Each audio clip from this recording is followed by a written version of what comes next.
functions can be utilized whenever it is needed. That is the main purpose of functions. So what are the types and how we are going to create a function? That is the function definition. How we are going to define the function? So the first we start with the keyword called return type. After that we have to give the function name. So what is the name of the function? After that you have to include the parameters if it is needed. If the parameters are needed, you can pass the parameters. So inside of this we can return the statements. So this is the function definition, that is return type, function name, bracket, parameters. So in all the cases we need to pass the parameters, is not considered.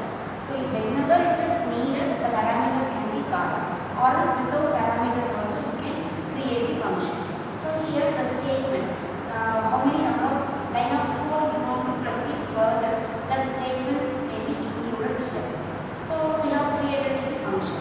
So how we are going to use the function in our program? So that is nothing but it is calling of a function. So how we are going to calling the function? It is nothing but how we are going to utilize. How we are going to utilize the created function in our program. So the calling of the function is nothing but through function name only I am going to call the function. So that is through function name only I am going to call the function. Okay.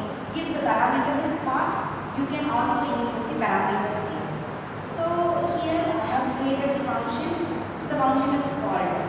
So whether we need to specify that if the function is created or included in our program, yes, exactly we need to specify or mention in the header file.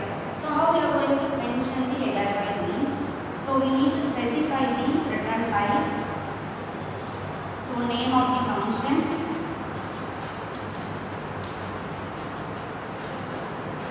after that how many parameters you have passed while creating the definition, this is included. So this is the type for how we are going to define the function in header file, that is return type, name of the function, inside of the bracket the parameters. Whether you are while creating the function you mention the parameters means you are going to mention the parameters here. So this is called as a function. So let us discuss how we are going to simple example for the function definition. So here I want to create the function called swap. So I am mentioning the return type as, so this swap is going to perform only on integer. So I am mentioning the return type as int. So after that the function name, I am giving the function name as swap. Okay. Inside of the bracket I am mentioning that two parameters, that is nothing but I am going to swap two values. So that is also the type of integer. So int a comma int b. I am mentioning that int a comma int b. I am passing two parameters here. So inside of this bracket I am giving the code for this. So I am going to swap a value to the b and b value to the a. So defaultly I am giving that a comma b is equal to b comma a. Okay. After that I am giving the print statement for both a and b value. After swapping, so I have to display what is the value contains for a variable a and what is the value which contains the variable of b. So this is called as a function definition. I have created the function here. So in our program I want to use that function. So through the function name only I am going to utilize. The function name here is swap. So here I am giving that name of the function is swap.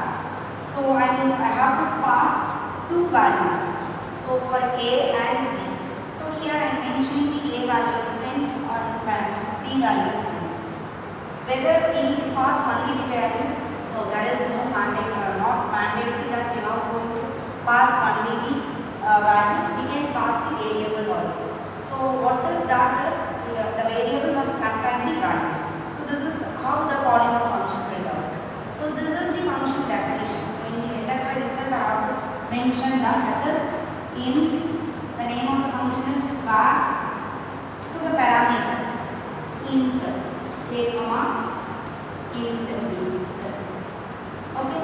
So in this video we have to we discussed about how the function is created, and the created function is how we are going to call that function.